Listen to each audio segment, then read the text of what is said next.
அன்பானவர்களே, இந்த நாளின் செய்தியுடைய தலைப்பு, நம்ம வேதத்தில் எத்தனை பேருடைய ஜெபத்தெல்லாம் நீங்க படிச்சிருக்கீங்க? சொல்லுங்க, யார் யார் ஜெபத்தெல்லாம் படிச்சிருக்கீங்க? அன்னாளின் ஜெபம், அப்பா. எசேக்கியலின் ஜெபம், ராஜாவுடைய ஜெபம், அப்புறம் எஸ்தருடைய ஜெபம், தாவீதுடைய ஜெபம், ஆகாருடைய ஜெபம், தானியேலின் ஜெபம், யாபேசின் ஜெபம். எனக்கு ரொம்ப பிடிக்கும் யாபேசின் ஜெபம். யாபேசின் ஜெபம்னு ஒரு செய்தியை நான் கொடுத்துருக்கேன், நீங்க யூடியூப்ல பார்த்தீங்கன்னா இருக்கும். யாபேசின் ஜெபம். அப்புறம் அவ்வளவுதானா? இயேசுனுடைய ஜெபம். இந்த நாள் செய்தியினுடைய தலைப்பு இயேசுவின் ஜெபம், a prayer of Jesus. வாசிக்கலாம். நம்ம வேத பகுதிக்கு திருப்பிக் கொள்வோம். யோவான் எழுதின சுவிசேஷம் 17ஆம் அதிகாரம். இந்த அதிகாரத்தினுடைய பின்னணி நாம பார்க்கும் பொழுது, ஆண்டவர் ஜெபிக்கிறார். அவர் ஜெபிக்கிறதுக்குடைய முன்னாடி இருக்கிற காரியமும் அது பேக்ரவுண்டை நம்ம முக்கியமா பார்க்கணும். எப்பவுமே வேதத்தை நம்ம வாசிக்கும் போது எந்த சூழ்நிலையில இப்படி சொல்லப்பட்டது, பேக்ரவுண்ட் என்ன, எதனால் அவர் இந்த வார்த்தைகளை பேசுறார், ஏன் இந்த வார்த்தைகளை அவர் சொல்கிறார் அப்படின்றதுக்கு நிச்சயமா காரணம் இருக்கும். வேதத்துல நிச்சயமா அதுக்கான காரணம் இல்லாம இல்லவே இல்லை. இப்ப இயேசு இங்கே ஜெபிக்கிறார் அப்படின்னா, அவர் ஜெபத்துல நீங்க அந்த ஜெபத்தை நீங்க வாசிச்சு பார்த்தீங்கன்னா ஒரு கடைசி ஜெபமாக அது இருக்குது. இப்போ உதாரணத்துக்கு, நீங்க வீட்டில் இருக்கீங்க, உங்க அம்மா ஒரு 10 நாள் ஊருக்கு போறாங்க. நான் சின்ன வயசுல இருக்கும்போது எனக்கு 3 அக்கா, 3 பேரையும் கட்டி கொடுத்த பிறகு எங்க அம்மாவுக்கு இங்கேருந்து நெல்லூருக்கு, நெல்லூர்ல இருந்து சென்னைக்கு, சென்னை டு நெல்லூர், அப்படி போயிட்டே இருப்பாங்க. அப்ப சமையல் எல்லாம் செய்யணும், எங்க அப்பாவுக்கு நானு, எனக்கு நானு, அப்படிதான். அப்ப போறப்பெல்லாம் இதெல்லாம் இங்க வச்சிருக்கேன், இதெல்லாம் இங்க வச்சிருக்கேன், இதெல்லாம் இங்க வச்சிருக்கேன்னு சொல்லிட்டு போவாங்க. இதை பார்த்துக்கோ, அதை பார்த்துக்கோ, கதவை திறந்து போட்டு போயிடாத, கரெக்டா மூடிட்டு போ, இதெல்லாம் சொல்லுவாங்க. இப்போ உங்க வீட்டுல அப்படி 10 நாள் உங்க அம்மா போயிட்டாங்கன்னா என்னென்னலாம் சொல்லுவாங்க? போனா தானே சொல்றேன், அதனால போறதே இல்லை. வெரி குட், ரொம்ப சந்தோஷம். போறவங்க சொல்லுங்க.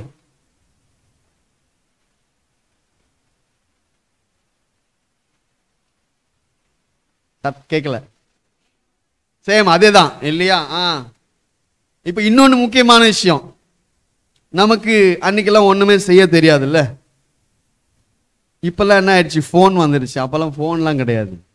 இப்ப கல்யாணம் பண்ணி பொண்ணை வீட்டுக்கு, மாமியார் வீட்டுக்கு அனுப்பிச்சிட்ட உடனே அங்க போய் சாம்பார் செய்யணும், ரசம் செய்யணும், அது செய்யணும். உடனே யாருக்கு போன்? அம்மாவுக்கு போன். அம்மா சாம்பார் எப்படி செய்யறது? அடுப்பு பத்து வை, பாத்திரம் வை, தண்ணி ஊத்து, அப்புறம் பருப்பு போடு, அதை வேக வை. இப்படி இதெல்லாம் என்ன ஆச்சு, ஒன்னொன்னா கேட்டு கேட்டு செஞ்சுட்டே இருக்கோம். அப்போ அவங்க சொல்லும் போதெல்லாம் நமக்கு என்ன தோணும், ஐயோ இது அப்பவே அங்கே இருந்தே கத்துக்காம போயிட்டோமே. ஏன்னா ஒரு பிரிவு இருக்கும்போது, அதாவது மக்கள் உறவுக்குள்ள ஒரு பிரிவு, அதாவது ஒரு பெண் கல்யாணமாயி அவங்க வீட்டுக்குள்ள போகும்போது அவங்க அம்மா என்னென்னலாம் சொல்லி அனுப்புவாங்க, இதெல்லாம் பார்த்துக்கோமா, இதெல்லாம் பார்த்து இதெல்லாம் செய்யணும், மாமியார் வீட்டுல இதெல்லாம் பார்த்துக்கோ, அதெல்லாம் பார்த்து செய்யணும் அப்படின்னு அவ்வளவு இன்ஸ்ட்ரக்ஷன்ஸ். ஏன் அங்க போய் நீ நிறைய காரியங்களை சந்திக்க வேண்டி இருக்கும், நிறைய போராட்டங்களை சந்திக்க வேண்டி இருக்கும், நிறைய சவால்களை சந்திக்க வேண்டியது இருக்கும். அப்ப அதுக்கு எல்லாத்துக்கும் நீ ரெடியா இருந்தாதான் செய்ய முடியும், நிக்க முடியும், உன் குடும்ப வாழ்க்கை சந்தோஷமா இருக்க முடியும். அதே போல ஆண்டவர் இந்த உலகத்துல 3 ஆண்டுகள் ஊழியம் செய்து தேவனுடைய பிதாவுடைய சித்தத்தை நிறைவேற்றும்படியாக அவர் எருசலேமுக்கு நோக்கி போய் கொண்டிருக்கிறார். அதற்கு முன்பாக தனக்கு இருக்கிற சீஷர்களுக்காக அவர் ஜெபிக்கிறார், தன்னோடு இருக்கிற சீஷர்களுக்காகவும். இதற்கு பின்பாக இவர்கள் சீஷர்கள் மூலமாக இந்த உலகம் முழுக்கவும் செய்தி போய் அநேகர் அவருடைய நாமத்தை அறிந்து கொள்வாங்க. யாரெல்லாம்? யாரெல்லாம்? நம்ம எல்லாரும் இல்லையா? இந்த சீஷர்கள் மூலமா தான் நம்ம அறிஞ்சோம். தோமா நம்ம இந்தியாவுக்கு வரலன்னா நம்ம எப்படி இயேசுவை அறிஞ்சிக்க முடியாது? இல்லையா? அப்ப அந்த சீஷர்கள் மூலமாக உலகம் முழுக்க இந்த செய்தி போயிருச்சு. அந்த செய்தியை ஏற்றுக்கொண்டு எத்தனை பேர் அவருடைய நாமத்தின் மேல விசுவாசம் வைக்கிறார்களோ அத்தனை பேருக்காக இங்க ஜெபிக்கிறார். அப்போ இந்த ஜெபம் யாருக்காக பண்ணியிருக்காரு? எனக்காக. சொல்லுங்க, எனக்காக. இப்போ அந்த எண்ணத்தோட இந்த அதிகாரத்தை நீங்க வாசிச்சு பார்த்தீங்கன்னா ரொம்ப வித்தியாசமா இருக்கும். இந்த ஜெபம் ரொம்ப ரொம்ப முக்கியமானது. அவர் எருசலேமுக்கு போகிறார்.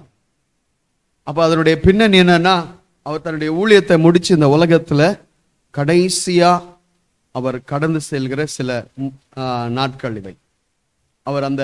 அவருக்கு முன்பாக கல்வாரி சிலுவையில மிக கொடூரமாக அவர் மரிக்க போகிறார். அதை நோக்கி போகிறார். அவர் சீக்கிரத்துல பிதாவாலே அவர் மகிமைப்படுத்த போகிறார். இதெல்லாம் நடக்க போகுது.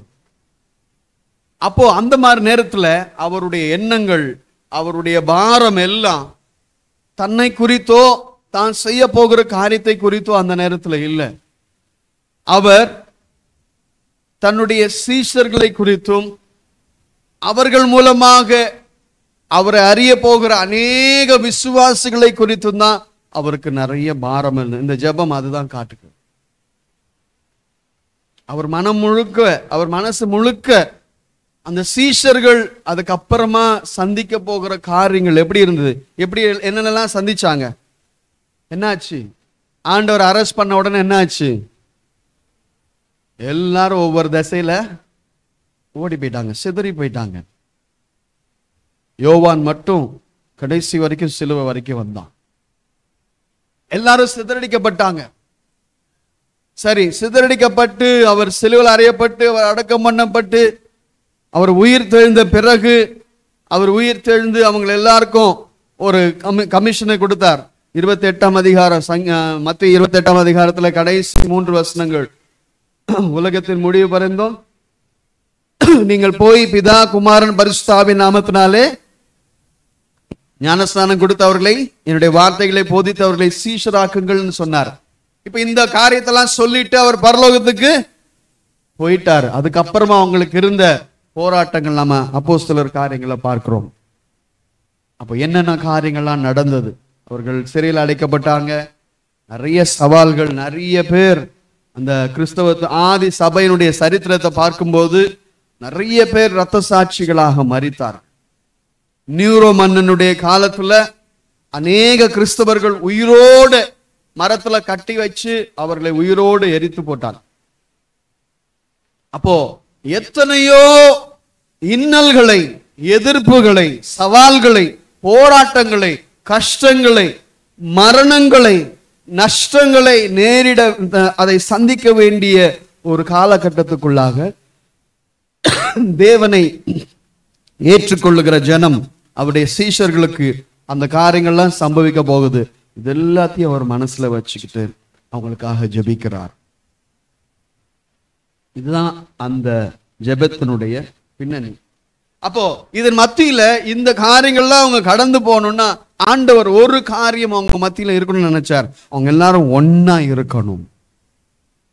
அவங்களுக்குள்ளாக என்ன இருக்கணும்? ஐக்கியம் இருக்க வேண்டும் என்று. அவங்க எல்லாரும் ஒன்னா இருந்தாதான் இந்த காரியங்கள் எல்லாம் சாதிக்க முடியும்.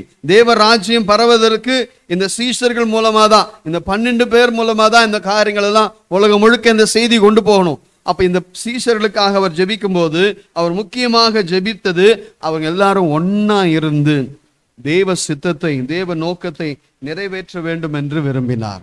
அப்போ அவங்க சந்திக்க போகிற போராட்டங்கள், பிரச்சனைகள் எப்படி சந்திக்க வேண்டும்? தங்களுடைய அந்த பார்வையிலிருந்து, அந்த நோக்கத்திலிருந்து, அந்த தரிசனத்திலிருந்து அவங்க விலகிடக்கூடாது.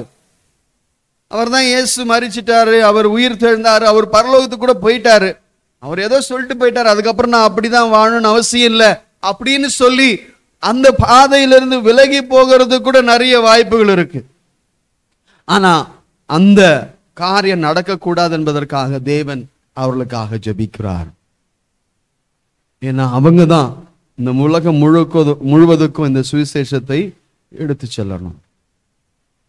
அப்ப அவங்களுடைய நோக்கம் சிதறக்கூடாது, அவங்களுடைய பார்வை வேறு பக்கமாக திரும்பிடக்கூடாது, அவங்க வலதுபுறம் இடதுபுறம் சாய்திராதபடிக்கு தங்களுக்காக அந்த இலக்கை அடைய வேண்டும். உலகம் முழுவதும் இந்த சுவிசேஷம் எடுத்து செல்லப்படணும் அப்படிங்கிற நோக்கம் நிறைவேறணும்.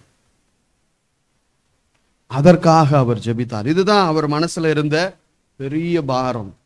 அப்போ ஒரு கிறிஸ்தவர்களாகிய நாம் எப்படி இருக்க வேண்டும்? என்ன காரியம் நமக்குள்ள இருக்கணும்னா, முக்கியமா நமக்குள்ள ஐக்கியம் இருக்கணும். பக்கத்துல கைப்பிடிச்சு சொல்லுங்க, ஒன்னா இருந்தாதாங்க.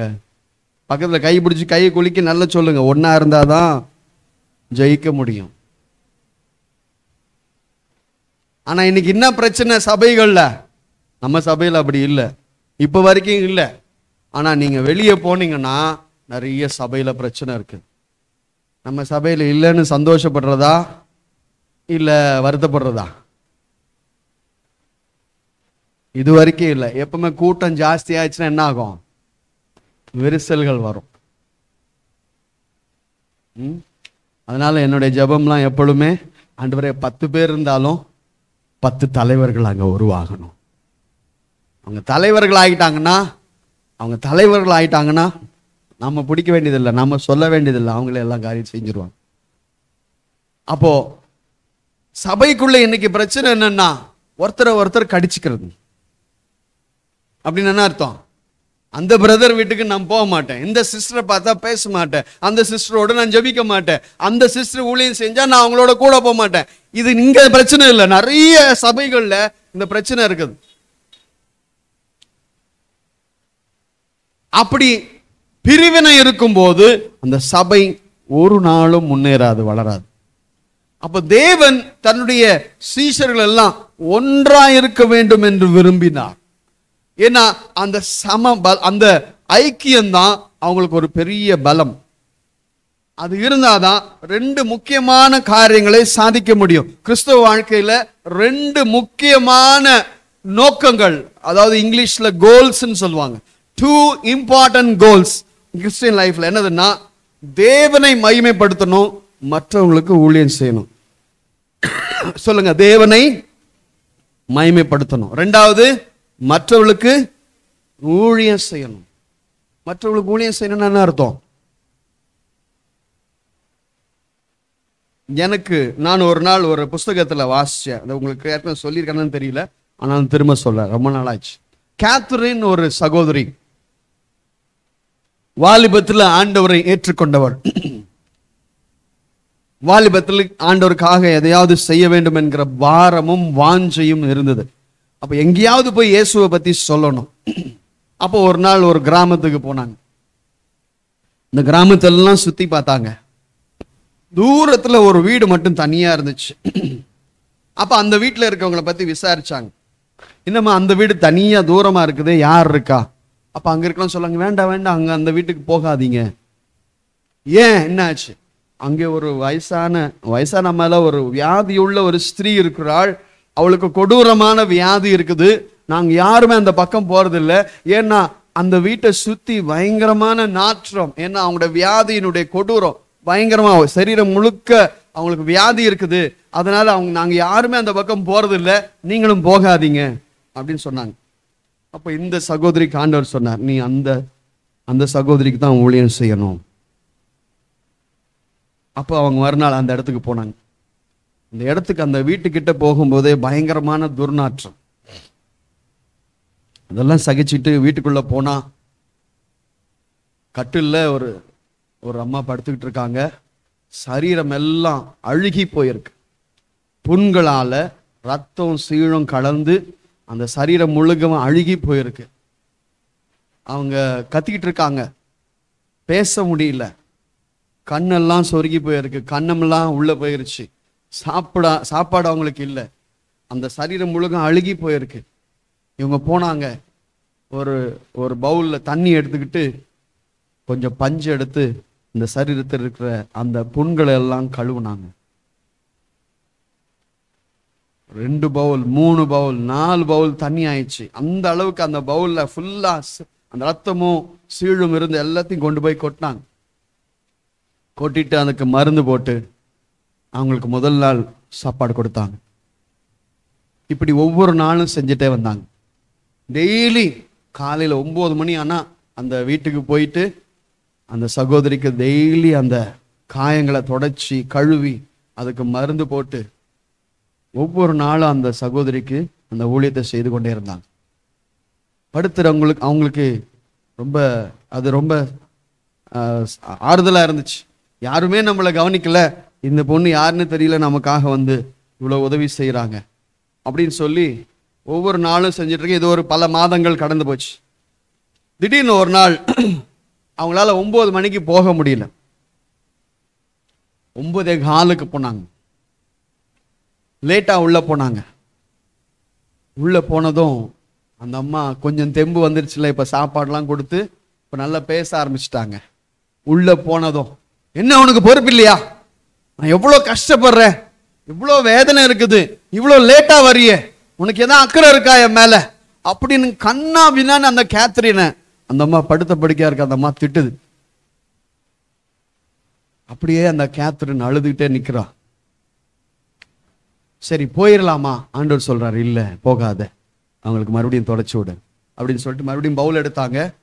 எடுத்துட்டு துடைக்கும் போது அவங்க திட்டினதெல்லாம் அவங்களுக்கு ஞாபகத்துக்கு வருது. நான் ஒவ்வொரு நாளும் யாருமே கவனிக்காம, இவங்களை யாருமே நேசிக்காம இவங்களை தள்ளி வச்சிருந்தாங்க. ஆனா நானா வந்து இவங்களுக்கு இவ்வளோ இந்த உதவிகளை செய்யறேன், ஆனா இந்த அம்மா கொஞ்சம் கூட என் மேல நன்றி இல்லாம இவ்வளோ பேசுறாங்களே அப்படின்னு சொல்லி அவங்க மனசு ஃபுல்லா வருத்தம், அப்படியே துக்கம் தொண்டை அடைக்குது, கண்ணில் நிறைய தண்ணி, அப்படியே தொடச்சிக்கிட்டு இருக்காங்க. அப்ப ஆண்டவர் பேசுறாரு, கேத்ரின், நீ எனக்கு ஊழியம் செய்யறியா அப்படின்னு சொன்னார். ஆமா ஆண்டவரே, நான் ஊழியம் தான் செஞ்சுட்டு இருக்கேன். நீ செய்யறது ஊழியம் இல்லை, நீ முறுமுறுக்கிறாய், நீ முறுமுறுக்கிறாய் அப்படின்னு அந்த கேத்ரினோட பேசின உடனே கேத்ரினுடைய மனசு உடைஞ்சு போச்சு. அப்ப அவங்களுக்கு இயேசுடைய காயங்கள் ஞாபகம் வந்தது. எனக்காக அவர் அத்தனை காயங்கள் பட்டாரு, அத்தனை அவமானங்கள் பட்டாரு, அவருடைய சரீரம் பிற்கப்பட்டது, அவர் எனக்காக அத்தனை அவமானங்கள் சுமந்த போது இந்த ஒரு சகோதரியை திட்டினதுக்காக நான் ஏன் வருத்தப்படணும் அப்படின்னு சொல்லி அவங்களுக்குள்ள ஒரு பெரிய போராட்டம். இது எப்படி இந்த எண்ணத்தை மேற்கொள்றதுன்னு தெரியல. அந்த பவுல்ல இருக்கிற தண்ணி எடுத்து கடகடன்னு அப்படியே குடிச்சிட்டாங்க. இந்த ரத்தத்தோட சீழோட இருக்கிற அந்த தண்ணிய அப்படியே குடிச்சிட்டாங்க. குடிச்சிட்டு சொன்னாங்க, ஆண்டவரே, இந்த சகோதரியை நான் நேசிக்கிறேன். அப்ப அந்த அம்மாவுக்கு அதை பார்த்ததும், திட்டிக்கிட்டே இருந்த அந்த அம்மா பார்த்துட்டு அப்படியே திகைச்சு போய் நினைச்சு, என்ன பண்ண கேத்ரின்? நீங்க திட்ட எனக்கு மனசுக்குள்ள உங்க மேல கோபம் வந்துச்சு, ஆண்டவர் என்னோட பேசினாரு, அதனால நான் என்ன பண்ணேன், உங்க மேல எனக்கு வருத்தம் வந்துடக்கூடாது, உங்க மேல எனக்கு கசப்பு வந்துடக்கூடாதுன்றதுக்காக அதை அப்படியே குடிச்சிட்டேன். உடனே அந்த அம்மா கை கூப்பி, என்ன மன்னிச்சிரு கேத்ரின், உங்களுடைய அன்பை நான் புரிஞ்சிக்கவே இல்லை, என்னுடைய வேதனையில நான் அப்படி பேசிட்டேன் அப்படின்னு சொல்லி அந்த அம்மா அந்த கேத்ரின் கிட்ட மன்னிப்பு கேட்டார். அன்பானவர்களே, இன்னைக்கு நாம தேவ அன்புனால நிரம்பி இருக்க வேண்டும் என்றுதான் ஆண்டவர் விரும்புகிறார். அதுதான் உண்மையான அன்பு. இன்னைக்கு நாம அன்பா இருக்கிறோம்னு சொல்றோமே தவிர அது செயல்கள்ல காமிக்கிறது இல்லை. நான் ஒருத்தரை நேசிக்கிறேன், என்னுடைய நண்பரை, என்னுடைய சொந்தக்காரங்களை நான் நேசிக்கிறேன்னு சொன்னா அந்த அன்பு செயல்களிலே வரணும். லவ் இன் ஆக்ஷன் அது வரலன்னா பிரயோஜனமே இல்லை. இன்னைக்கு உலகத்துல சொல்லக்கூடிய லவ்ங்கிற அன்பு அது வித்தியாசம். அது வெறும் பேரளவுக்கு, அது வெறும் மாம்சத்துல கண்களின் இச்சையில வரக்கூடிய அன்பு. ஆனால் தேவன் அன்பு அது பரிசுத்தமானது. அந்த அன்பை தேவன், நான் அன்பாகவே இருக்கிறேன்னு சொன்ன தேவன் அப்படியே பரலோகத்தில் உட்கார்ந்துட்டு அதை சொல்லல, அவர் இறங்கி வந்தார்.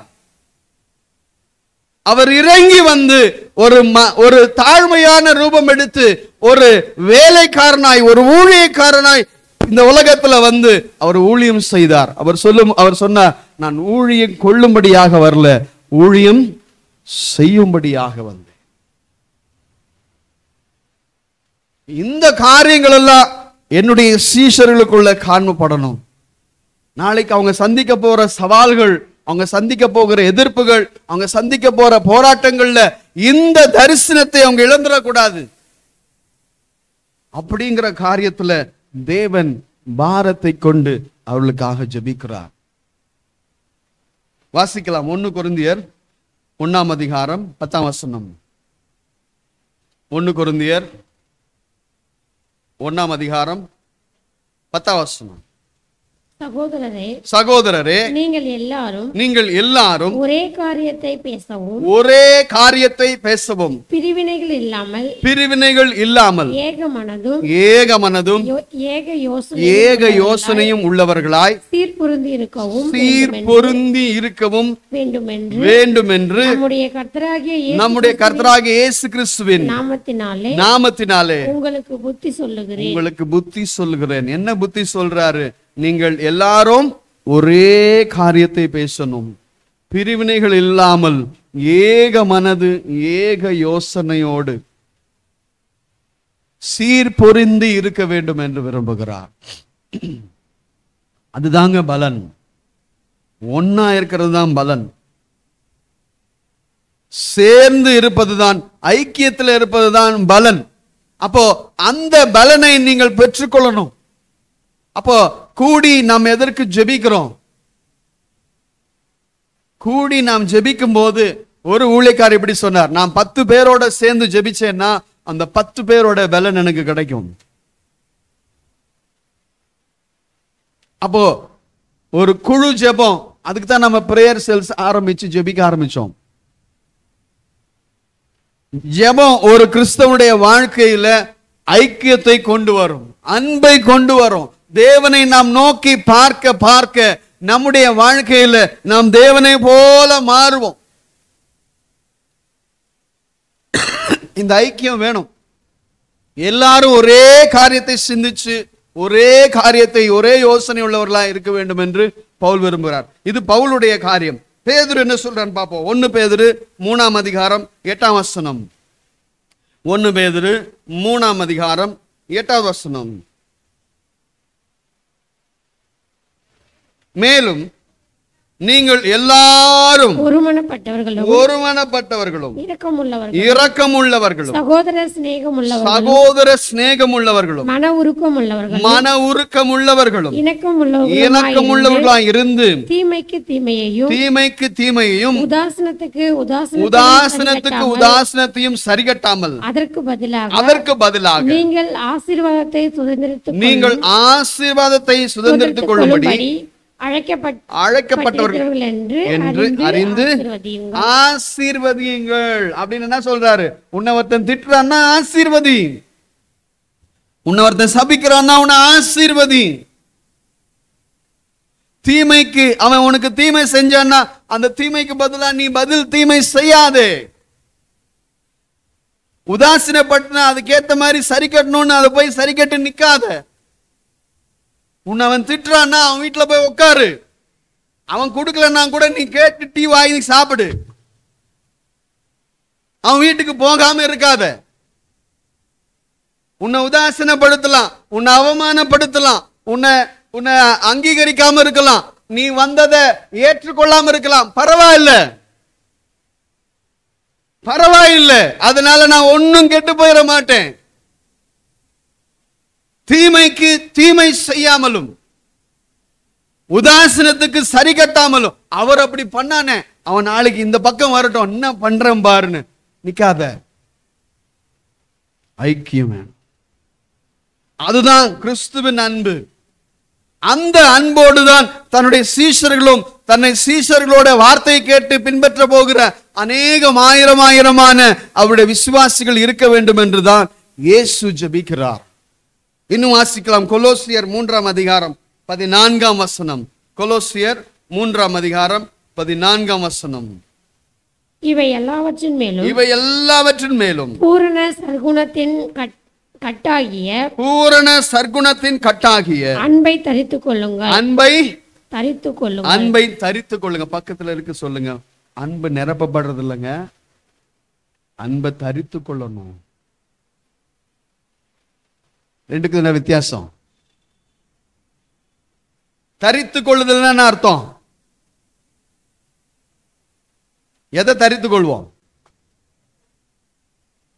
Dress இல்லையா? அப்ப அது நம்முடைய வெட்கத்தை மூட, அவமானத்தை மூட நம்ம என்ன பண்றோம்? Dress தரிச்சு கொள்ளும். அதுபோல நாம் அன்பை தரித்து கொள்ளணும். எல்லாவற்றுக்கும் மேலாக, அந்த வசனம் அழகா இருக்கு பாருங்க, எல்லாவற்றுக்கும் மேலாக இவர்கள் எல்லாவற்றிலும் மேலும் பூரண சற்குணத்தின் கட்டாகிய அன்பை தரித்து கொள்ளுங்கள். ஒரு குடும்பத்துல, ஒரு சபையில அந்த அன்பு, பூரணமான அன்பு இருக்குன்னா அவங்க ஜெயிக்கும். அந்த குடும்பம் ஜெயிக்கும், அந்த சபை ஜெயிக்கும். அப்படித்தான் தன்னுடைய சீஷர்கள் இருக்க வேண்டும் என்று இயேசு ஜெபிக்கிறார். ஏன்னா இதுக்கு அப்புறமா அவங்க சந்திக்க போகிற சவால்கள் நிறைய, சந்திக்க போற எதிர்ப்புகள் நிறைய, பிரச்சனைகள் நிறைய, அவங்களுக்கு நிறைய அவங்க எதிர்பாராத காரியங்கள்லாம் நடக்க போகுது. அப்ப அப்படிப்பட்ட இடத்துல அவங்க எல்லாரும் ஒன்னா இருக்கணும், அன்பா இருக்கணும். அதே மத்தியில அவங்களுக்குள்ள ஒரு காமனான விஷயம், எல்லாருக்கும் பொதுவான விஷயமா சில விஷயங்கள் இருக்க வேண்டும் என்று விரும்புகிறார். ஒரு தேவ மனுஷன் எப்படி சொல்றார், அதை வாசிக்கிறேன். A common love for each other. எல்லாருக்கும் பொதுவான அன்பு. இப்ப அன்புலயே வித்தியாசம் இருக்கு. என்ன வித்தியாசம் இருக்கு? நீ எனக்கு செஞ்சீன்னா நான் உனக்கு செய்வேன், நீ எனக்கு கொடுத்தீன்னா நான் உனக்கு கொடுப்பேன். நீ எவ்வளவு கொடுக்குற? நீ 50 ரூபா கொடுத்தீன்னா நான் 45 ரூபா கொடுப்பேன். நீ கல்யாணத்துல என் பிள்ளைக்கு 500 ரூபாயில கிஃப்ட் வாங்கி கொடுத்தீன்னா உன் பிள்ளைக்கு நான் கரெக்டா 501 போடுவேன். என்ன இதுல கணக்கு பார்க்கிறது? சோ ஒரு காமன் லவ் ஈச் அதர்.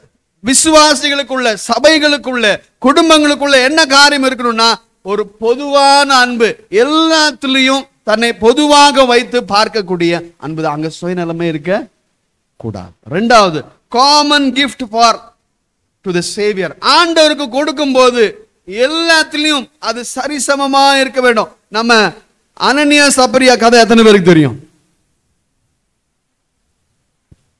நிறைய பேருக்கு தெரியலையா? இப்ப அதெல்லாம் சொல்ல ஆரம்பிச்சா எனக்கு டைம் ஆயிரும், பரவாயில்லையா?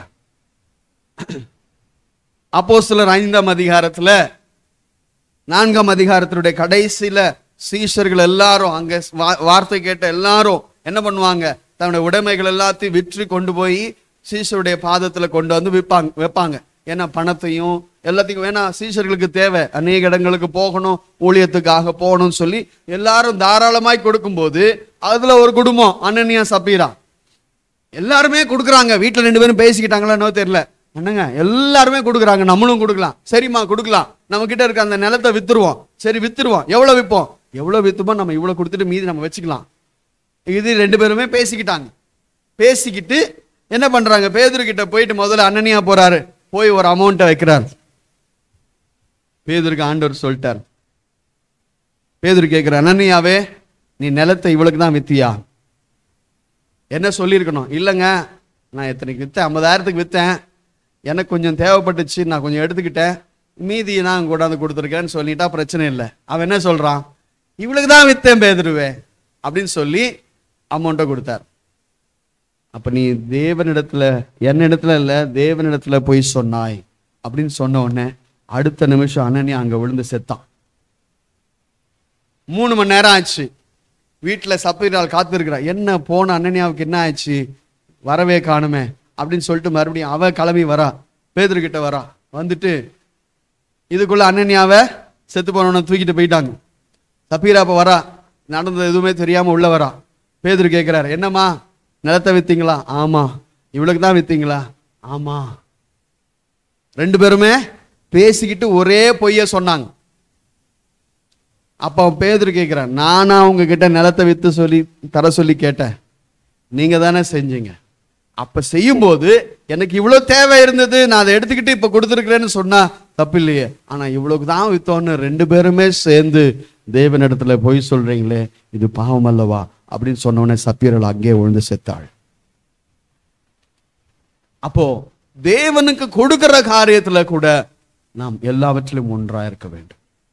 3வது, ஒரு காமன் பாண்ட். எல்லாமே பொதுவாக இருந்தது. ஆதி சபையில எல்லாம் பொதுவா இருந்தது. அங்க உந்து எந்துன்னு இல்லவே இல்லை. இன்னைக்கு நம்ம என்ன சொல்றோம்? உந்து எந்துதான், எந்துதான். நம்ம ராஜிக்கின்றது உந்து எந்துதான், எந்துதான். ஆனா ஆதி சபையில் அப்படி இல்லை. இதெல்லாம் நம்முடையது அப்படி ஆகிறது. எல்லாவற்றையும் பொதுவாக வைத்தார்கள். சபையில அது வேணும். காமனான ஸ்ட்ரென்த், காமன் ஸ்ட்ரென்த், எல்லாருக்கும் சமமான பலம். அங்கே ஒரே ஒன்று சேர்ந்து இருக்கும் போது அங்க ஒரு பலம் இருக்கு பாருங்க, அது அசைக்க முடியாத பலம். இது எல்லாம் ஒரே நம்பிக்கை, ஒரே சந்தோஷம். இது ஒரே காரியத்தை குறித்து சிந்திக்கும் போது, ஒரே காரியத்தை குறித்து யோசிக்கும் போது இந்த ஆசீர்வாதங்கள்லாம் நமக்கு வரும். அதைத்தான் ஆண்டவர் தன்னுடைய சீஷர்களிடத்தில் இருக்க வேண்டும் என்று விரும்புகிறார்.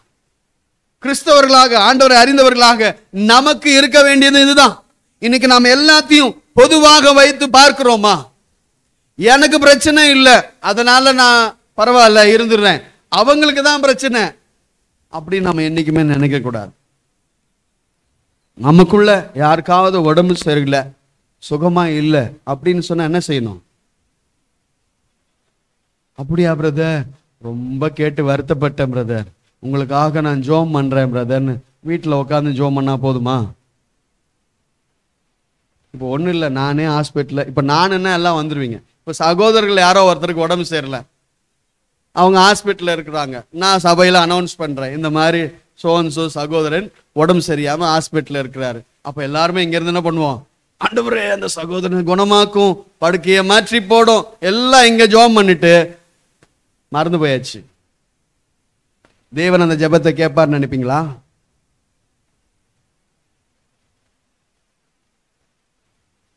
அவ்வளோ ஜெபம் பண்ணுமே, அவ்வளோ பாரத்தோட ஜெபம் பண்ணுமே, செயல்கள் என்ன செய்தோம்?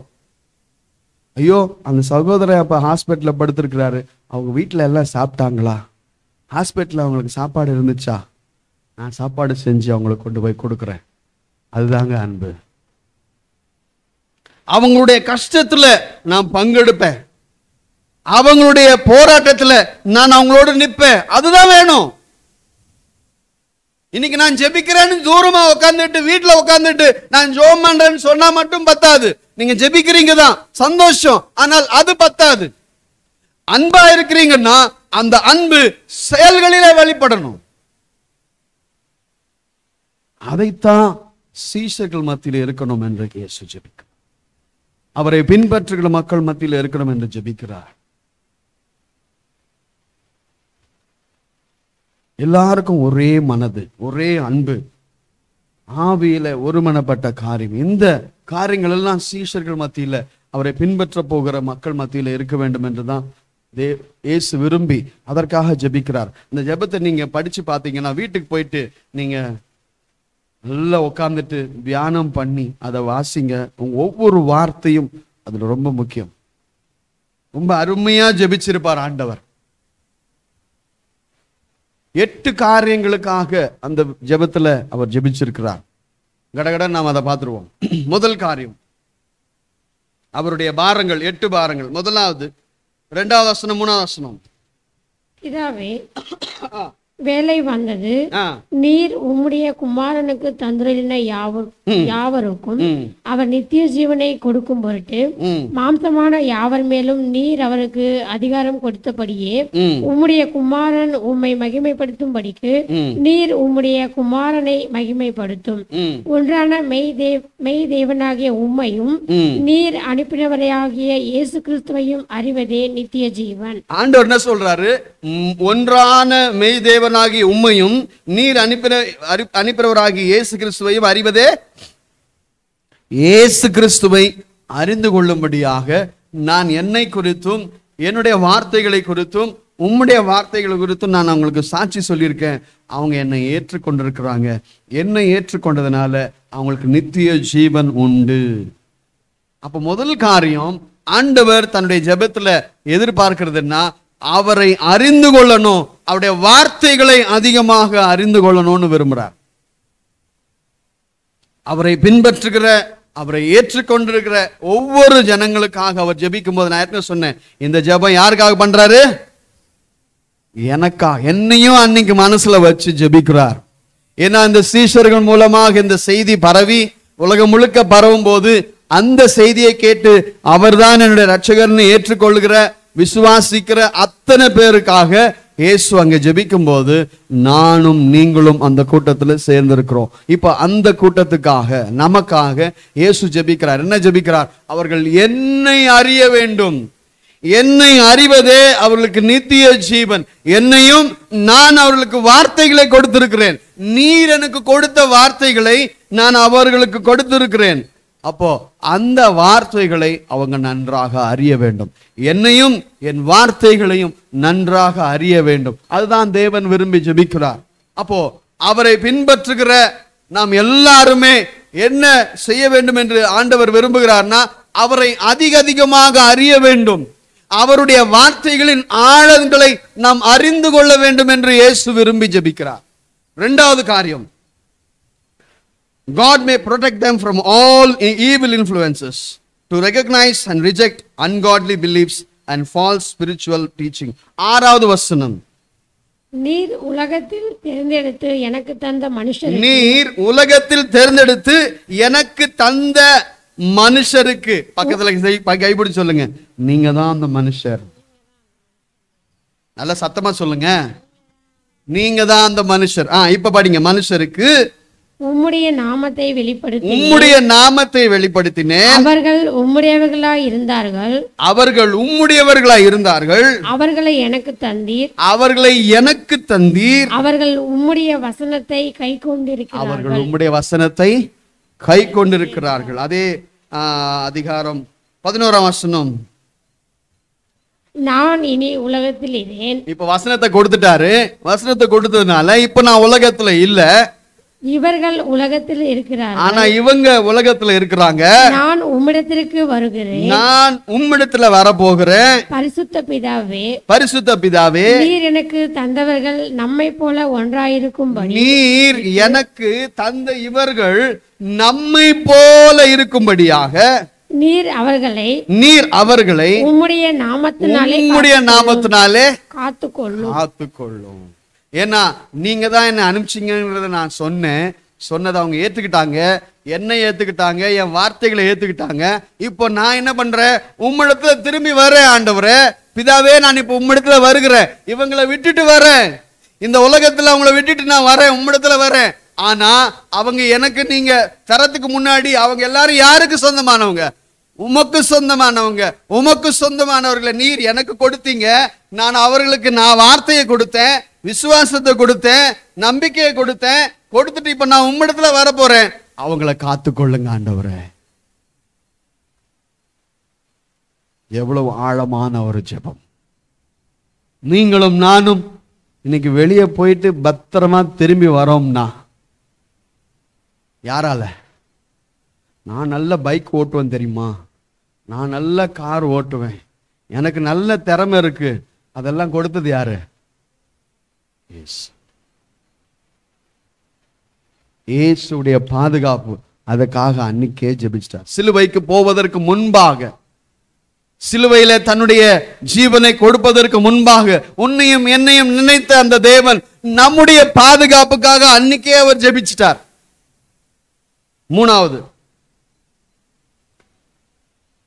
தேவனுடைய சந்தோஷத்தை நாம் தொடர்ந்து பெற்றுக்கொள்ள நம்முடைய வாழ்க்கையில ஒவ்வொரு நாளும் இருக்க முடியாது. 13ஆம் வசனம் வாசிக்கலாம்.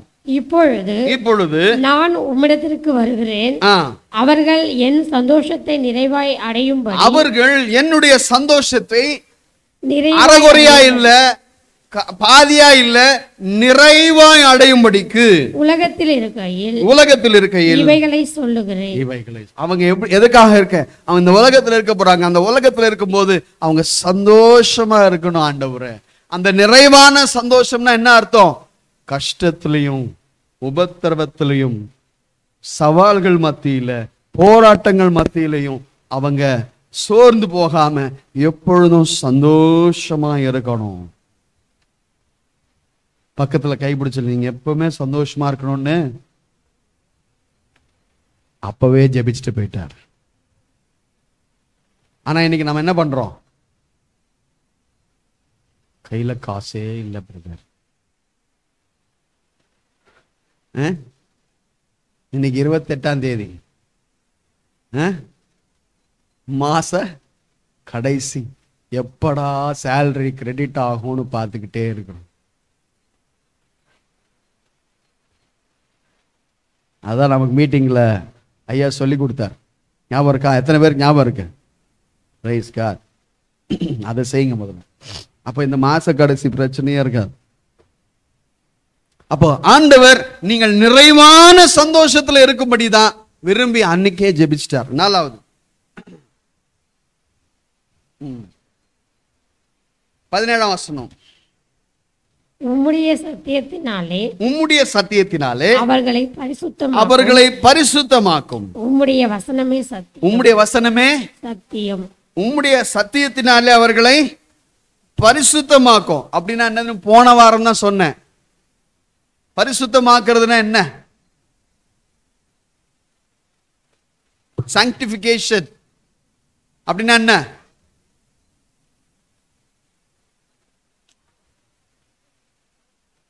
விலகி இருப்பதில்லை. போன வாரம் தான் சொன்னேன்.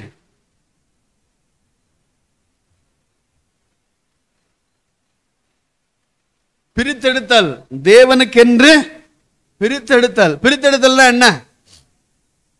இந்த உலகத்தினுடைய வழிகளையும் உலகத்தினுடைய காரியங்களையும் நான் பின்பற்றாதபடிக்கு தேவனுடைய சத்தியத்தின்படி நான் வாழணும். என்னுடைய எண்ணங்கள்லையும் என்னுடைய செயல்கள்லையும் என்னுடைய கேரக்டர்லையும் குணசீலத்திலையும் தேவனுடைய சத்தியத்தின்படி நான் வாழ கற்றுக்கொள்ளணும்.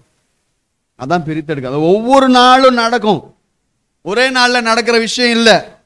ஒவ்வொரு நாளும் நாம் அந்த அனுபவத்தை பெற்றுக்கொண்டு அதில் வளர வேண்டும், அதில் முன்னேற வேண்டும். அதில் நிறைய நேரம் தவறுவோம், நிறைய நேரம் விழுவோம். ஆனா அடுத்த நேரமே ஆண்டவர் நம்மளை எழுப்பி மறுபடியும் ஓட வைப்பார். இது சாங்டிபிகேஷன். இந்த பரிசுத்தமாக்குதல்ங்கிறது ஒரு முறை, நடைமுறை. அந்த நடைமுறை எது வரைக்கும் நடக்கும்னா நான் குழிக்குள்ள போற வரைக்கும் நடக்கும். என்னை அவர் ஒவ்வொரு நாளும் பரிசுத்தமாக்கி கொண்டே இருப்பார். எனக்கு கற்றுக்கொண்டே இருப்பார், கற்றுக் கொடுத்து கொண்டே இருப்பார். ஒவ்வொரு நாளும் நான் கற்றுக் கொடுப்பேன், கற்றுக்கொடுப்பேன். அந்த கற்றுக்கிற காரியத்தை சில நேரம், நிறைய நேரம் நான் விழுந்து போறேன், கற்றுக்கிறத செய்யாம போறேன். ஆனாலும் தேவன் என்னை மறுபடியும் உயிர்ப்பித்து பலப்படுத்தி மறுபடியுமாக எனக்கு கற்றுக் கொடுத்து என்னை தேறினவனாக மாற்றுகிறார். அப்போ ஆண்டவர் அவருடைய நோக்கம் என்னன்னா, இந்த உலகத்தின் வழிகளில நடக்காம தேவ சத்தியத்தின்படி, தேவ வசனத்தின்படி நம்முடைய எண்ணங்கள்லையும் நம்முடைய செயல்களிலும் நம்முடைய குணசீலத்திலையும் அந்த சத்தியத்தை வெளிப்படுத்தும்படியே வாழணும். அதான் இங்க வசனத்துடைய அர்த்தம். உம்முடைய சத்தியத்தினாலே அவர்களை பரிசுத்தமாக்கும். உம்முடைய வசனமே சத்தியம். அப்போ நம்ம அந்த பரிசுத்தமாக்குதலுக்குள்ள பிரவேசிக்க வேண்டும். தன்னுடைய சீஷர்களும் தன்னை பின்பற்றுகிற மக்கள் பரிசுத்தமாக வேண்டும் என்று ஜெபிக்கிறார். 6வது வாசிக்கலாம். 6வது 5வதா? 5. ஓகே. 5வது 11ஆம் வசனம். நான் இனி உலகத்தில் இருந்தேன், இவர்கள் உலகத்தில் இருக்கிறார்கள். நான் உம்மிடத்திற்கு வருகிறேன். பரிசுத்த பிதாவே, நீர் எனக்கு தந்தவர்கள் நம்மை போல ஒன்றாயிருக்கும். அந்த ஒன்றாயிருக்கும்படி அந்த வார்த்தை இருக்குல்ல, அது அண்டர்லைன் பண்ணிக்கோங்க. ஒன்றாயிருக்கும்படி, டு பி யுனைடெட். ஆண்டவர் நாம் ஒன்றாயிருக்க வேண்டும் என்று விரும்புகிறார். அப்ப என்ன? அவருக்கு இந்த சிந்தனையே நமக்கு இருக்கணும். பவுல் சொல்றார், கிறிஸ்துவில் இருந்த சிந்தையே உங்களில் இருக்க கடவது. கிறிஸ்துவின் மனதை உங்களுக்கு உடையவர்களாக நீங்கள் மாறணும் அப்படின்னு சொல்றாரு. ஒன்றாயிருப்பது, அவரை போல நீங்கள் மாறணும், அவரை போல நீங்க நடக்கணும், அவரை போல நீங்க நேசிக்கணும், அவரை போல நீங்க மன்னிக்கணும், அவரை போல நீங்க ஒன்னா இருக்கணும். அவரும் பிதாவும் ஒன்றா இருந்தது போல, பிதாவே நீங்களும் நானும் ஒன்றா இருந்தது போல இவர்களும் நாமும் ஒன்றா இருக்கும்படியாக நான் ஜெபிக்கிறேன்னு சொல்றேன். அந்த ஜெபத்தினுடைய ஆழத்தை யோசிச்சு பாருங்க. நாம எங்க இருந்தோம்? பாவத்துல, சாக்கடையில, அசுத்தத்துல இருந்தோம். நம்மை அந்த இடத்துல இருந்து தூக்கி எடுத்து நம்மை கழுவி நமக்கு புது வாழ்க்கை கொடுத்து தம்மோடு சேர்த்து கொள்கிறார். அவரோடு இருக்கும்படியாக விரும்புகிறார். அவரை போல இருக்கும்படியாக, அவரை போல மாறும்படியாக விரும்புகிறார். இதுதான் இயேசுடைய தாகம், அவருடைய ஏக்கம், அவருடைய ஜெபம். நீங்களும் நானும் அவரை போல மாற வேண்டும் என்பதுதான் அவருடைய ஜெபமாக இருந்தது. அதனால்தான் அந்த ஜெபத்துல அவ்வளவு ஆழம். அடுத்ததாக they may lead others to Christ. மற்றவர்களை கிறிஸ்துவண்டைக்கு கொண்டு வரக்கூடிய மக்களாக மாற்றும். 21 23 அவர்கள் எல்லாரும் ஒன்றாயிருக்கவும் பிதாவே நீர் என்னை அனுப்பினதை உலகம் விசுவாசிக்கிறதற்காக நீர் என்னிலேயும் நான் உம்மிலேயும் இருக்கிறது போல அவர்கள் எல்லாரும் நம்மில் ஒன்றாயிருக்கவும் வேண்டிக் கொள்ளுகிறேன். 23 வசனம் ஒருமைப்பாட்டில் அவர்கள் தெரிந்தவர்களாய் இருக்கும்படிக்கும் என்னை நீர் அனுப்பினதையும் நீர் என்னில் அன்பாய் இருக்கிறது போல அவர்களிலும் அன்பாய் இருக்கிறதையும் உலகம் அறியும்படிக்கும் நான் அவர்களிலும் நீர் என்னிலும் இருக்கும்படி வேண்டிக் கொள்ளுகிறேன். நம்ம எல்லாரும் ஒன்னா இருந்து அவங்களுக்குள்ளாக அந்த அன்பு, நம்ம எல்லாரையும் சேர்க்கிறது அந்த அன்பு, அந்த தேவனுடைய அன்பு, அந்த அன்பிலே நம்ம எல்லாரும் ஒன்றாக கட்டப்பட்டு இருக்கும்படியாக இருக்க வேண்டும் என்று தேவன் விரும்புகிறார். அதனாலதான் கிறிஸ்துவினுடைய அன்புனால நம்ம நிரப்பப்படணும்னு நாம சொல்லி கொண்டிருக்கிற நோக்கம் என்னன்னா, இயேசுடைய பாரம் அதுதான், இயேசுடைய ஏக்கம் அதுதான், இயேசுடைய ஜெபம் அதுதான். நீங்க அவரை போல நேசிக்கணும், அவருடைய அன்பினால நிரப்பப்படணும். அப்பதான் அவரை போல மற்றவர்களுக்காக கண்ணீரோடு ஜெபிக்கவும், அந்த ஆத்துமாக்களுக்காக பரிதபிப்போட அவளை போய் சந்திக்கிறதுக்கும், அவங்களுக்கு நல்ல செய்தியை சொல்றதுக்கும் நமக்கு பாரம் வரும். அதுக்கான ஏக்கம் நமக்குள்ள வேணும்ன்றதுதான் தேவன் தன்னுடைய சீஷர்களுக்கு இருக்க வேண்டும் என்று விரும்பினார். அதற்காக ஜெபிக்கிறார். 24 வசனம் அடுத்ததாக பிதாவே உலக தோற்றத்துக்கு முன் நீர் என்னில் அன்பாயிருந்தபடியினால் நீர் எனக்கு தந்த என்னுடைய மகிமையை நீர் எனக்கு தந்தவர்கள்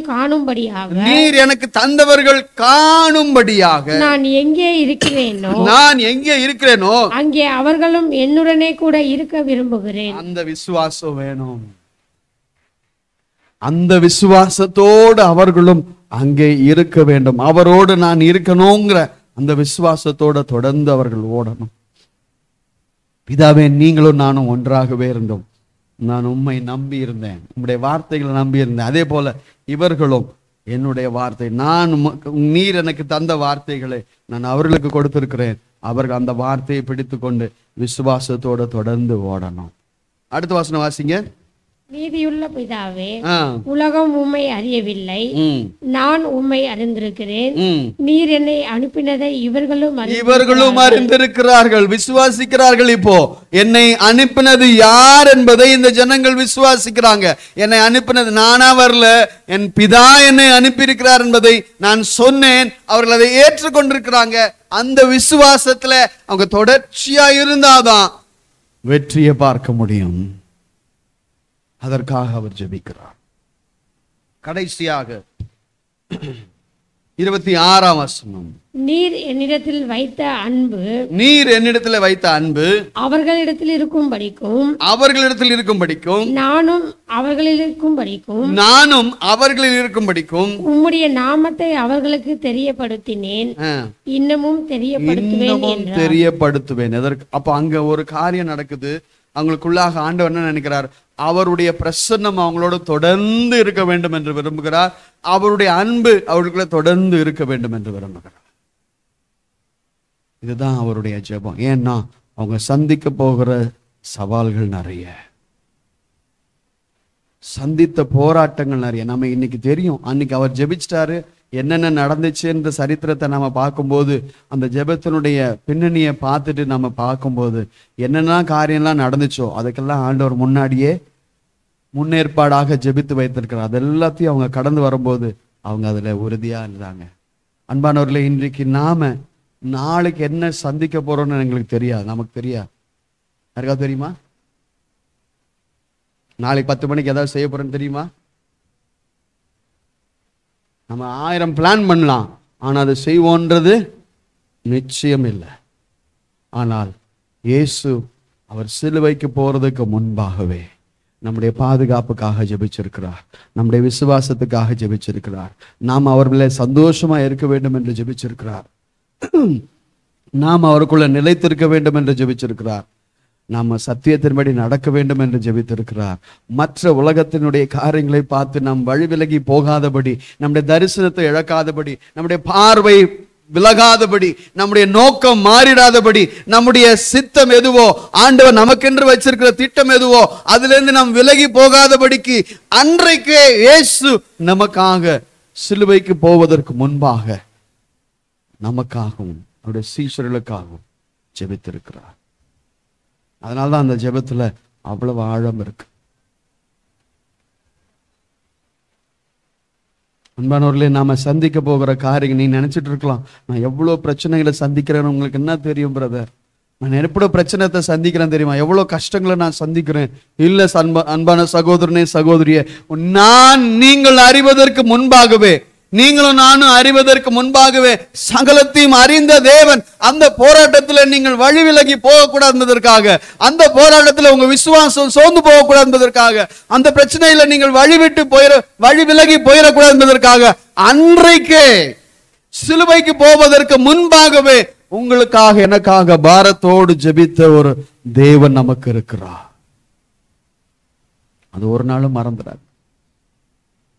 ஜெபித்து விட்டு தான் போயிருக்கிறார். பிதாவிடத்துல மன்றாடி தான் போயிருக்கிறார். பிதாவே, நீர் எனக்கு தந்தவர்களை நான் அவர்களுக்கு என்னுடைய மகிமையை கொடுத்திருக்கேன். இப்ப நான் உங்களிடத்துல வரேன். அவங்க இந்த உலகத்துல தனியா இருக்க போறாங்க. அதனால நீர் அவர்களை காத்துக்கொள்ளும் என்று ஜெபிச்சேன். இது வரைக்கும் நான் அவங்களோட கூட இருந்து காப்பாத்திட்டேன். இதுக்கப்புறம் நான் உங்களோடத்துல வந்துடுறேன். நீங்க அவங்கள தொடர்ந்து காத்துக்கொள்ளும். அன்பானவர்களே, இன்னைக்கு நமக்கு எத்தனை பாதுகாப்பு! ஒரு பிரதம மந்திரிக்கு கிடைக்காத பாதுகாப்பு, ஒரு முதலமைச்சருக்கு கிடைக்காத ஒரு பெரிய பாதுகாப்பு தேவன் நமக்கு கொடுத்திருக்கிறார். தெரியுமா உங்களுக்கு? அது எத்தனை நேரத்துல நாம நடக்க வேண்டிய அந்த ஆபத்துக்கெல்லாம் நடக்காதபடிக்கு தேவன் தடுத்திருக்கிறார். நமக்கு தெரியாம இருக்கலாம். எத்தனை வியாதிகளுக்கு நம்மை விலக்கி காத்தார், எத்தனை போராட்டங்களுக்கு நம்மை விலக்கி காத்தார். அவர் நமக்காக ஜெபித்தார்.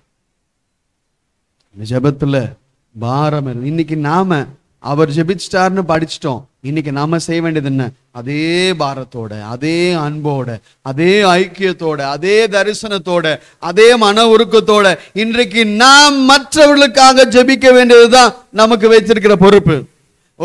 இந்த ஜெபம் ஒரு ஊழியக்காரன் எப்படி ஜெபிக்க வேண்டும், ஒரு தாய் தகப்பன் எப்படி ஜெபிக்க வேண்டும் என்பதை இந்த ஜெபத்திலிருந்து நாம் கற்றுக்கொள்ளலாம்.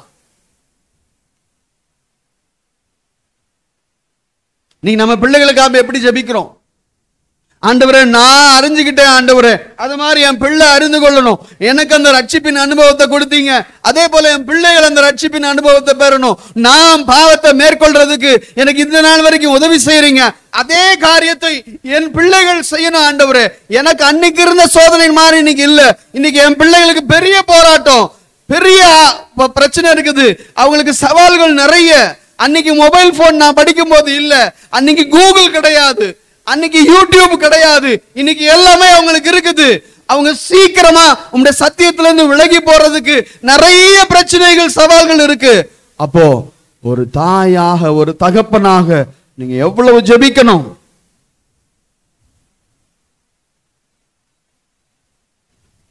எப்படி ஜெபிக்கிறோம்?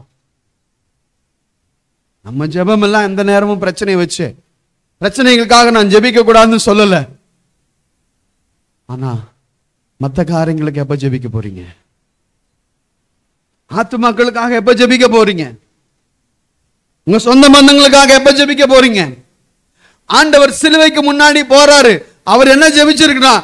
பிதாவே, இந்த மாதிரி எனக்கு கொடூரம் நடக்க போகுது, இந்த மாதிரி என்ன அவமானப்படுத்த போறாங்க, இந்த மாதிரி என்ன ஏச போறாங்க, இந்த மாதிரி என் மேல பொய்யான குற்றச்சாட்டுகளை சொல்ல போறாங்க அப்படின்னு அதை சொல்லி அவர் முறையிடல, முறுமுறுக்கல. அதற்கு மாறாக கடந்து, நூற்றாண்டுகளை கடந்து அவர் உங்களையும் என்னையும் பார்த்தார். நமக்காக பரிதபித்து ஜெபிச்சார். இன்னைக்கு நம்ம பார்வை எப்படி இருக்கு? குறுகினதாய், கோணல்மானதாய், ஒரு வட்டத்துக்குள்ள இருந்துகிட்டு நம்ம பிரச்சனையே பார்த்துக்கிட்டு, நம்ம கஷ்டத்தையே பார்த்துட்டு இருக்கோம். கண்ணை திறந்து பாருங்க, உங்க இருதயத்தை திறந்து பாருங்க. நம்மை சுற்றி எத்தனை தேவையுள்ள மக்கள் இருக்கிறாங்க. நம்மை சுற்றி எத்தனை மக்கள் பரிதபிப்போடு காத்துக்கிட்டு இருக்காங்க. யாராவது எனக்கு உதவி செய்ய மாட்டாங்களான்னு ஏங்கிக்கிட்டு இருக்கவங்க எத்தனை பேர் ஒன்ன சுத்தி. அவங்களுக்கெல்லாம் நம்பிக்கையின் செய்தி, என் இயேசு ஜீவிக்கிறார். சொல்ல வேண்டியது யாரு? ஜெபிக்க வேண்டியது யாரு? செய்ய வேண்டியது யாரு? நீங்களும் நானும் தான். ஆனா இன்னைக்கு என்ன செய்து கொண்டிருக்கிறோம்? இந்த காரியத்தை நம்ம அறிந்து கொள்வோம். இந்த ஜெபம் ஒவ்வொரு நாளும் நாம் ஜெபிப்போம். இயேசு செய்த அந்த ஜெபத்தை ஒவ்வொரு நாளும் ஜெபிப்போம். ஆண்டவரே, நான் அறிந்து கொண்டேன், ஆனா இன்னும் என் சகோதரர்கள் அறிந்து கொள்ளல. நான் மீட்கப்பட்ட, இன்னும் என்ன எத்தனை பேர் மீட்கப்படாம இருக்கிறாங்க.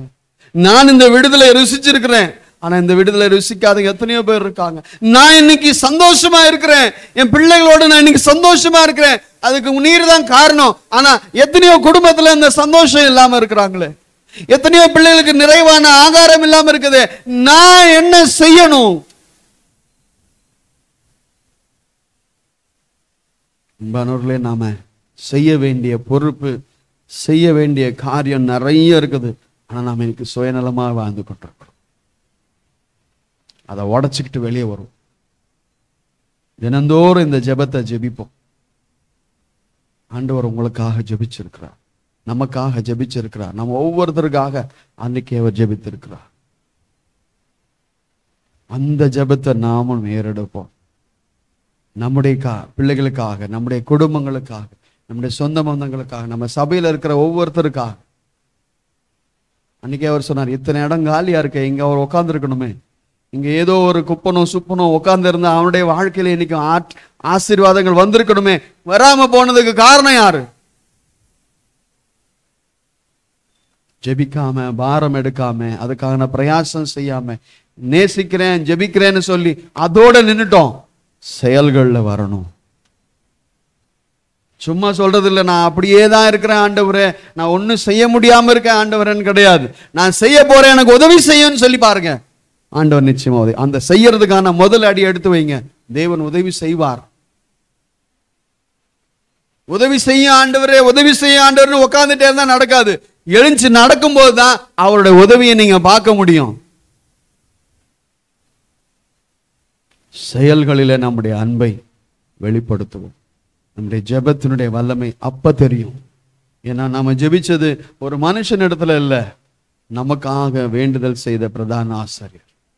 அவர் நமக்காக எல்லாவற்றையும் செய்து முடித்தார். கண்களை மூடி ஜெபிக்கலாமா? ஆண்டவர் நோக்கி பார்ப்போம். ஒரு நிமிஷம் எல்லாரும் கண்களை மூடி. யாரும் எழுந்து போக வேண்டாம், இந்த பக்கம் பார்க்க வேண்டாம், அந்த பக்கம் பார்க்க வேண்டாம். ஒரு நிமிடம் கண்களை மூடி ஆண்டவரிடத்துல சொல்வோமா? அவன்கிட்ட முதல்ல கேட்போம், ஆண்டவரை இது போல நானும் ஒவ்வொரு நாளும் ஜெபிக்க எனக்கு இந்த ஜெபாவிய தாரோம். உம்மை போல நேசிக்க, உம்மை போல மாற, உம்மை போல பிரயாசப்பட என்னை மாற்றும். இந்த தரிசனத்தை இழக்க வேண்டாம், எங்க நோக்கத்தை இழக்க வேண்டாம். அதுல இருந்து நாங்க வலதுபுறம் இடதுபுறம் சாய்ந்திர வேண்டாம். எங்களை ரட்சித்த தேவன் அதுக்கு ஒரு பெரிய நோக்கம் வச்சிருக்கிறீங்க, பெரிய திட்டம் வச்சிருக்கிறீங்க. என்னை பாவ சாக்கடையிலிருந்து தூக்கி எடுத்தீர். ஒரு நோக்கத்துக்காக தூக்கி எடுத்தீர், ஒரு பெரிய திட்டத்துக்காக தூக்கி எடுத்தீர். என் வாழ்க்கையில நிறைவேறணும் ஆண்டவரே. ஆண்டவரே நிறைவேற்றுன்னு சொல்லி ஜெபிக்கிறது மட்டும் பத்தாது.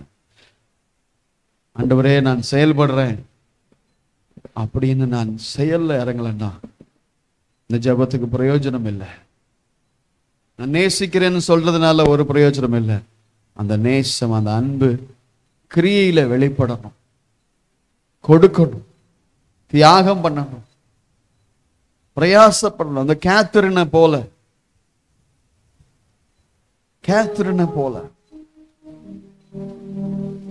அடுத்தவங்களுடைய கஷ்டத்தை என் கஷ்டமா நினைச்சு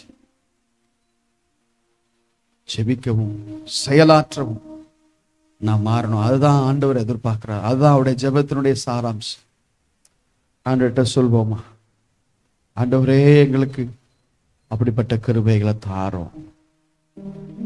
உம்மை போல ஜெபிக்க, உம்மை போல ஜீவிக்க, உம்மை போல நேசிக்க, எங்களுடைய அன்பு வெளிப்பட, கிரியைகளிலே வெளிப்பட ஆண்டவரே எங்களுக்கு உதவி செய்யும். எல்லாரும் அப்படியே நிற்போமா. நிறைய நேரம் நாம ஆண்டவர் சமூகத்துல நம்ம ஒப்பு கொடுத்திருக்கிறோம், தீர்மானம் எடுத்திருக்கிறோம். நிறைய நேரம் நாம ஆண்டவரே நான் இதை செய்வேன்னு சொல்லியிருக்கோம், ஆனா செய்யாமையே இருக்கும். நான் இன்னைக்கு அந்த மற்ற நாளை போல ஆயிடக்கூடாது ஆண்டவரே, இந்த நாள் அப்படி ஆயிடக்கூடாது சுவாமி. உண்மையாகவே நான் என்ன செய்யணும் ஆண்டவரே, நான் அதை செய்து உமக்காக வாழ்வேன், உமக்காகவே சிந்திப்பேன். என்னுடைய செயல்களிலே அந்த அன்பை நான் வெளிப்படுத்துவேன், உமக்காக மாத்திரம் ஜீவிப்பேன். வார்த்தைகள் அல்ல ஆண்டவரே, வெறும் ஜெபத்துல அல்ல ஆண்டவரே, செயல்களிலே செய்வேன் ஆண்டவரே.